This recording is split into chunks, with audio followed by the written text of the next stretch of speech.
ராவணனுடைய குரங்கு சேனைகளையும் அழிக்க தனியாக செல்வார். எதிர்ப்பவன் மனிதனானாலும் திருமாலே ஆனாலும் அழித்திடுவேன். ஏன் நின்று விட்டீர்கள் இறைவா? ராமரும் ராவணனும் போர் புரிய தயாராகிவிட்டார்கள். இடையில் திடீரென ஏன் இடைவெளி? அதை நீ தெரிந்து கொள்ளத்தான் வேண்டும். இன்று முடிவுக்கு வரப்போவது என்று தொடங்கியது என்பதை தெரிந்து கொள்ளுங்கள். வேண்டாம் இறைவா. ராமாயணத்தில் எப்பொழுதெல்லாம் சுவையான தருணம் வருகிறதோ அப்பொழுதெல்லாம் நீங்கள் திசையை மாற்றி விடுகிறீர்கள். மாற்றத்தை மாற்ற முடியாது உமா. இன்று தொடர்வது அன்று நல்ல தொடக்கமாக இருந்தது. நீங்கள் கூறாமல் இருக்க போவதில்லை. கூறுங்கள்.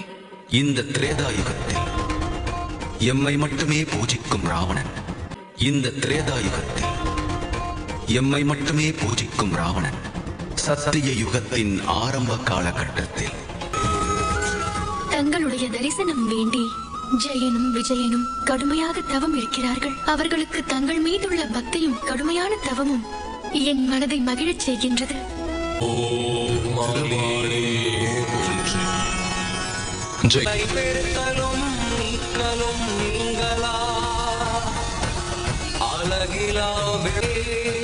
கடுமையான உங்கள் தவம் என் மனதை மிகவும் நெகிழச் செய்தது. கேளுங்கள், உங்கள் இருவருக்கும் என்ன வரம் வேண்டும்?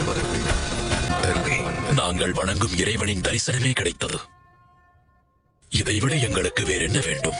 இருப்பினும் உங்கள் விருப்பத்தை நிறைவேற்றுவது என் கடமை. தாங்கள் எங்களுக்கு ஏதாவது வரத்தை அளிக்க விரும்பினால் காலத்திற்கும் நாங்கள்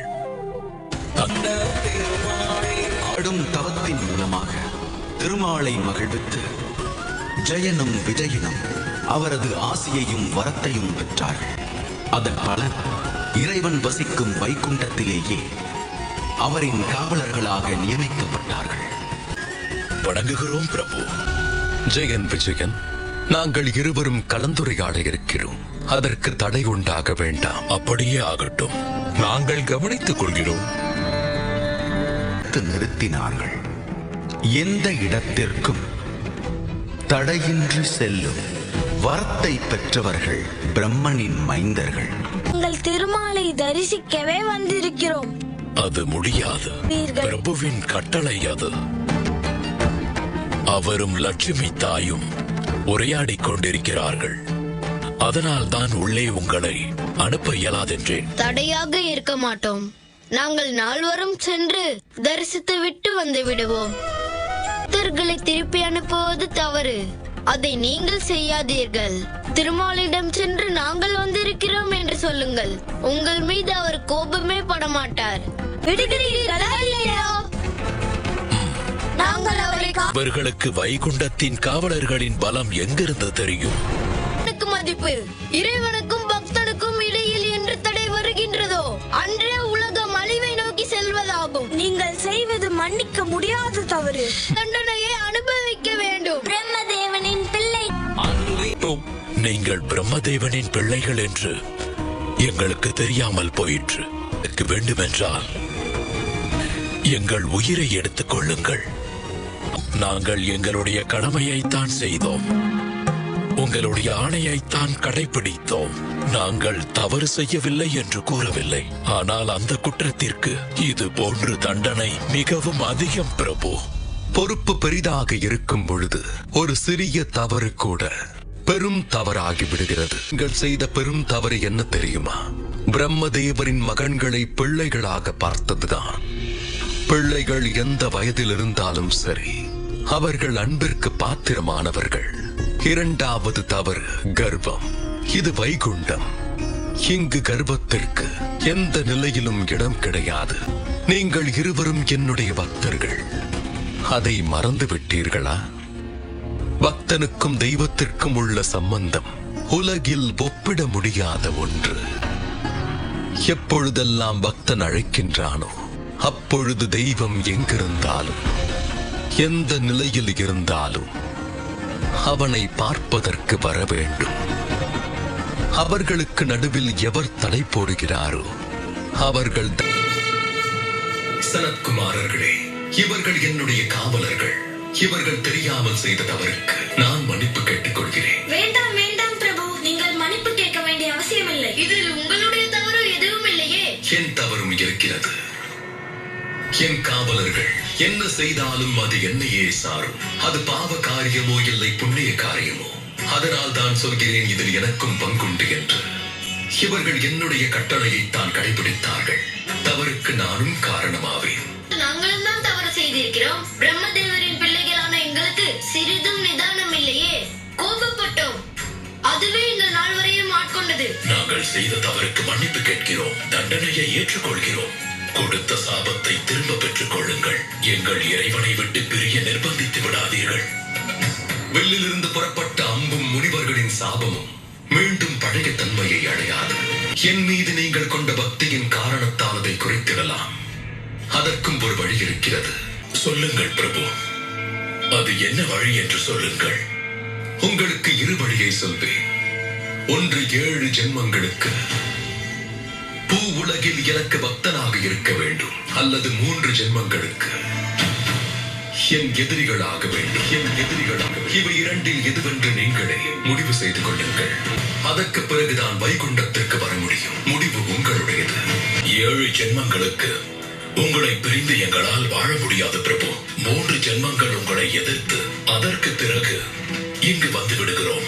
என் பக்தியை விட்டு எனக்கு விரோதமாக செல்லவிருக்கிறாயா? அதற்கும் காரணம் உண்டு. முதல் காரணம், உங்களுக்கு எதிரியானால் எங்களுடைய ஜென்மங்கள் சீக்கிரத்தில் நிறைவு பெறும். இரண்டாவது காரணம், ஒரு பக்தன் பகவானை ஒரு நொடியாவது மறந்து போகலாம். ஆனால் என் எதிரியை ஒவ்வொரு நொடியும் மறக்காமல் இருப்பேன். இந்த 3 ஜென்மங்களிலும் எங்கள் மரணம் உங்கள் கைகளால் நிகழ வேண்டும். உங்கள் இருவரது பக்தியும் எம்மை மகிழச் செய்கிறது.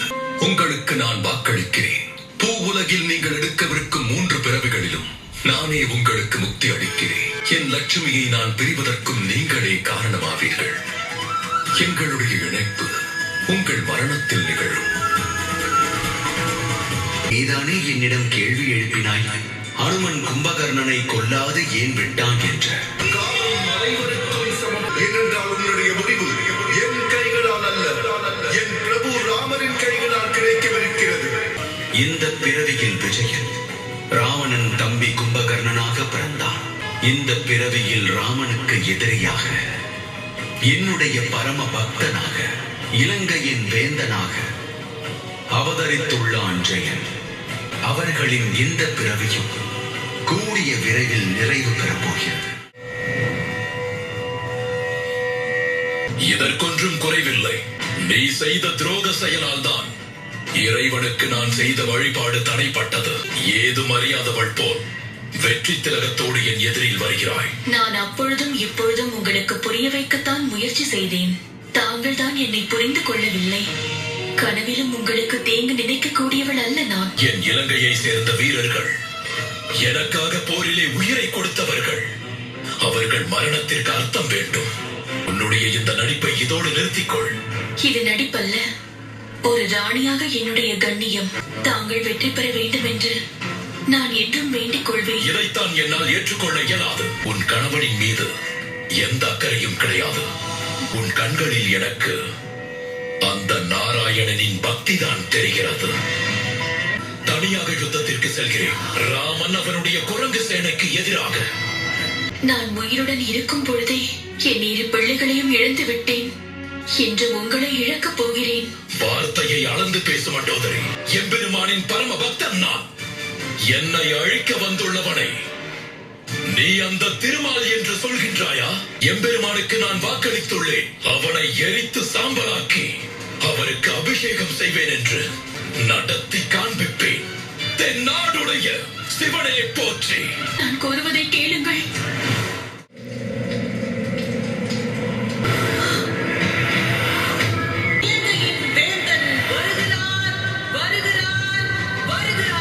நடக்கும் போரை முடிக்க செல்கிறேன்.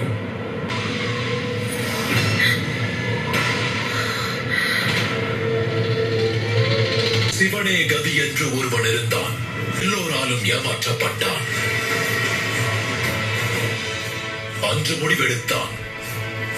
எல்லாவற்றையும் அடைய 14 உலகத்தையும் ஆட்டி வைத்தான் அவன். ஒரு நாள் வடக்கில் ஒரு அரசன் தன் மகளுக்காக சுயம்பரம் நடத்தினான். எம்பெருமானின் சக்தி வாய்ந்த வில்லை தூக்குவது அவனுடைய எண்ணம் எல்லாம் சக்தி வாய்ந்த எம்பெருமானின் வில்லை அடைவது, அதை இலங்கைக்கு எடுத்து வருவது. அங்குதான் அவருடைய கண்கள் அவளின் மீது பட்டது. வில்லின் மீதுள்ள ஆசை போய் அவளை அடையும் ஆசை உண்டானது. எம்பெருமானின் கைலாயத்தையே தூக்கியவனால் அந்த வில்லை எடுக்க முடியவில்லை. அவளை மறந்தும் போனான். அந்த கன்னியின் வாசம் மீண்டும் ஒரு முறை இலங்கையின் வாயில் வரை வந்தது. அதன் பிறகு நடந்தது இந்த உலகிற்கே தெரியும். இந்த இலங்கையின் வேந்தன் ராவணன் தனியாக நின்று போரிட்டு அந்த ராவணையும் அவன் குரங்கு கூட்டத்தையும் கொன்று குவிப்பான். இதில் வருத்தம் என்னவென்றால், உனக்கு இப்பொழுதும் புரியவில்லை. அவற்றை உனக்கு என்னுடைய மணாளன் கூடிய விரைவில் புரிய வைப்பார். நீதிக்கும் அநீதிக்கும் நடக்கும் இந்த இறுதி போரில் வெற்றி பெறப் போவது நீதிதான். எவனோ கூறியதை நம்பிவிட்டீர்களா நீங்கள்?